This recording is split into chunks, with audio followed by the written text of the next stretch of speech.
Good morning everyone, doctor Shefali और आप भी चौंक गए होंगे कि ये मैं आज क्या दिखा रही हूँ। आज था मेरे सिजेरियन डिलीवरी का 4th डे और उसकी थी छुट्टी। तो ये स्लिप उसके गार्जियंस लेके खड़े थे मुझसे सवाल पूछने के लिए कि क्या करना है और क्या नहीं करना। तो मुझे आया आइडिया कि मैं ये स्लिप उनसे ले लेती हूँ ताकि उनको जो मैंने जवाब दिए उनके मन में जो सवाल थे वो ऑब्वियसली आपके मन में भी होंगे, तो वो इंस्टेंटली सॉल्व हो जाएंगे। तो मैं एक एक करके उनके क्वेश्चन पूछती जाती हूँ और आपकी भी क्वेरी सॉल्व करती जाती हूँ।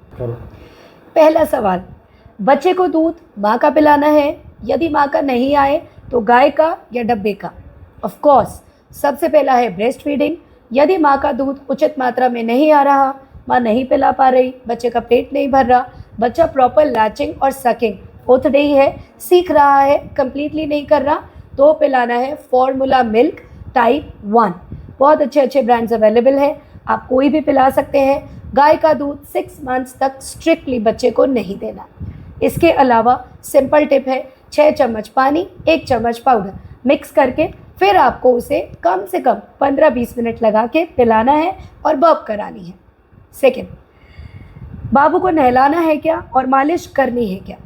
कम से कम 5-6 दिन तक, जब तक कि कॉर्ड क्लैम्प नहीं झड़ता, हम आपको एडवाइस करते हैं कि आप आराम से ल्यूक वार्म वाटर, गर्म गुनगुने पानी से बच्चे को स्पॉन्ज करें और मालिश आराम से कर सकते हैं, हल्के हाथों से सॉफ्टली, कोई भी ऑयल लेके, क्योंकि अब तो वेदर चेंज हो गया है। तो आप जैतून का तेल मतलब ऑलिव ऑयल, आलमंड ऑयल कोई भी ले सकते हैं, नारियल तेल भी ले सकते हैं। सरसों का तेल इसलिए मैं मना करती हूँ क्योंकि कई बार डायपर की वजह से रैश होते हैं, गर्दन पे रैश होते हैं, लाल दाने होते हैं जो कि जलते हैं।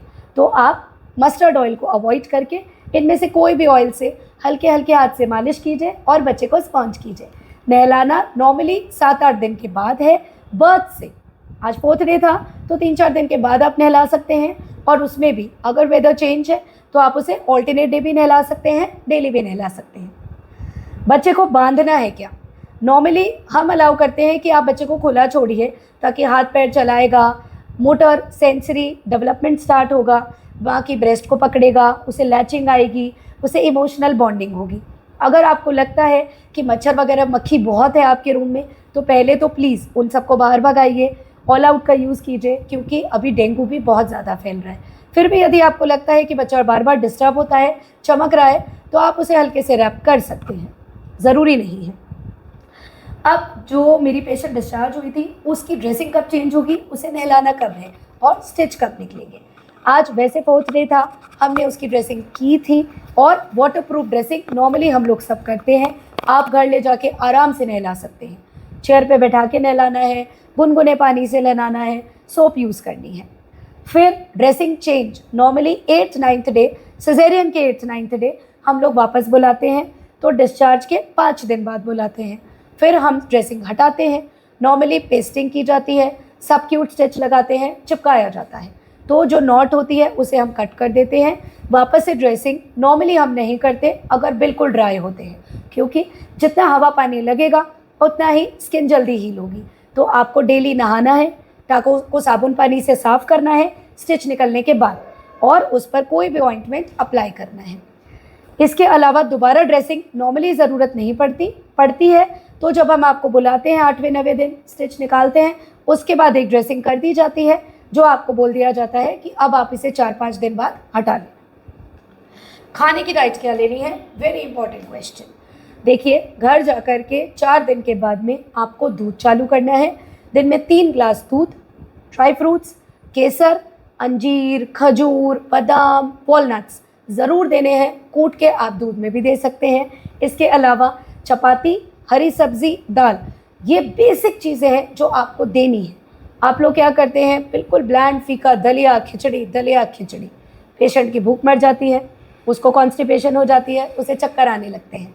आप लाल मिर्च अवॉइड करें, लेकिन ये सभी मसाले आपको हींग में देना है, जीरा देना है, अजवाइन देना है, क्योंकि ये सभी चीज़ें लैक्टेशन भी बढ़ाएंगी और आपको गैस नहीं बनने देंगी। आपका डाइजेस्टिव अच्छा रहेगा तो आपको कॉन्स्टिपेशन भी नहीं होगा। हरी पत्तेदार सब्ज़ी खिलाएंगे तो कॉन्स्टिपेशन नहीं होगा। तो पालक, मेथी, बथुआ, लौकी, टिंडा, भिंडी जो भी आ रहा है अगर आपको लगता है आपको दोनों टाइम पसंद नहीं, एक टाइम एक कटोरा दाल, सब्जी, रोटी दे दीजिए। फिर दूसरे टाइम वेजिटेबल खिचड़ी, दलिया दे दीजिए, दूध दलिया दे दीजिए। और आप चपाती पे घी, दाल में घी और 1 चम्मच घी में सब्जी बना सकते हैं अभी से ही। तो ये सभी चीज़ें देनी है। नमक ज़रूर देना है, टाँकों में खुजली बिल्कुल नहीं होगी। उल्टा नमक देंगे तो आपको चक्कर नहीं आएंगे, वीकनेस नहीं होगी, मसल फटीग नहीं होगा। इसलिए काली मिर्च और नमक ज़रूर ऐड कीजिए उसकी सब्जी के अंदर। फ्रूट्स कौन से देने हैं? आप एप्पल, बनाना, अनार, चीकू, नाशपाती, पपीता सब दे सकते हैं। जूसेस आपको नहीं देने क्योंकि जूस से खट्टापन होता है, गला पकड़ लेगा। साथ साथ में जूसेस में फाइबर नहीं होते, कट फ्रूट्स में फाइबर होते हैं जो आपके डाइजेशन को अच्छा रखेंगे, आपको कॉन्स्टिपेशन नहीं होने देंगे। तो आप 1 प्लेट मिक्स फ्रूट भी काट करके दे सकते हैं। खाली पेट फ्रूट नहीं देना, सुबह उठते ही फ्रूट नहीं देना। आपको ब्रेकफास्ट के 1 घंटे बाद, लंच के 1 घंटे बाद फ्रूट देना है। उस पर काली मिर्च, नमक, चाट मसाला लगा करके देना है ताकि गैस नहीं बनेगी, डकार अच्छी आएगी। मेडिसिन कब तक देनी है? नॉर्मली 4th डे जब हम डिस्चार्ज करते हैं, हम 5 दिन के लिए आपको एंटीबायोटिक, पेन किलर, एसिडिटी की गोली ये देते हैं। वो आपको 5 दिन तक लेनी है। उसके बाद एंटीबायोटिक नॉर्मली आपके स्टिचेस के कंडीशंस के अकॉर्डिंगली दी जाती है। स्टिचेस परफेक्ट है, नो एंटीबायोटिक। पेन किलर और एसिडिटी की गोली नॉर्मली 10 दिन और चलती है, मतलब सिजेरियन के 15 दिन तक चलती है। 10 दिन के बाद हम आयरन कैल्शियम चालू कर देते हैं। इनिशियली 10 दिन तक नहीं करते क्योंकि एंटीबायोटिक से भी गैस बनती है, बेल्चिंग होती है, एसिडिटी होती है। आपको आयरन कैल्शियम से भी होगी, तो पहले 8-10 दिन आपको एंटीबायोटिक दी जाएगी। Then we will start the multivitamin, iron, calcium depending on your weakness and condition. Okay. टाँके निकलने के बाद क्या अप्लाई करते हैं? टाँके निकलने के बाद में हम आपको बीटाडीन या म्यूपिरोसन का ऑइंटमेंट देंगे जो आपको टाँकों को साबुन पानी से साफ करके अप्लाई करना है। उसके बाद में नेक्स्ट चेकअप कब होगा? जैसे कि आपको बताया 4th डे डिस्चार्ज के बाद, नॉर्मली 5th डे के बाद बुलाते हैं, 5 दिन के बाद। लेकिन यदि बच्चा पीला लगे, यदि बच्चा सूसू नहीं करे, पॉटी बहुत ज़्यादा है, 1 दिन में 10 से ज़्यादा, पेट में लगता है कि बहुत मरोड़े चल रहे हैं, बच्चा रो रहा है, बच्चा पीला लग रहा है, बच्चा इनएक्टिव लग रहा है, तुरंत लेके आना है। ऐसा कुछ नहीं कि बच्चे को 5 दिन बाद ही लाना है। कई बार मुझे पेरेंट्स बोलते हैं सुस्त तो कल से था, लाए आज है। Very big mistake. बच्चे को कोई भी दिक्कत होती ही तुरंत ले आइए, माँ को 5 दिन बाद लाना है। देन उसके बाद जो वैक्सीनेशन होगा वो कब होगा? बर्थ का वैक्सीनेशन आपको लग चुका, नेक्स्ट वैक्सीन जो है वो लगेगा 1.5 महीने के बाद। तो तब तक माँ का ख्याल रखें, बच्चे का ख्याल रखें, आराम से माँ को सोने दें। रात को अगर बच्चा क्रैंकी होता है तो ऑब्जर्व कीजिए, दिन में सोता होगा। अगर दिन में भी क्रैंकी, रात में भी क्रैंकी, दोनों टाइम रोता है, पूरे टाइम इरिटेबल रखता है, तुरंत दिखाएं। अगर दिन में सोता है, रात में जगता है, रात में रोता है, इसका मतलब बच्चे की साइकिल ही रिवर्स हो गई है, तो कोई चिंता वाली बात नहीं है।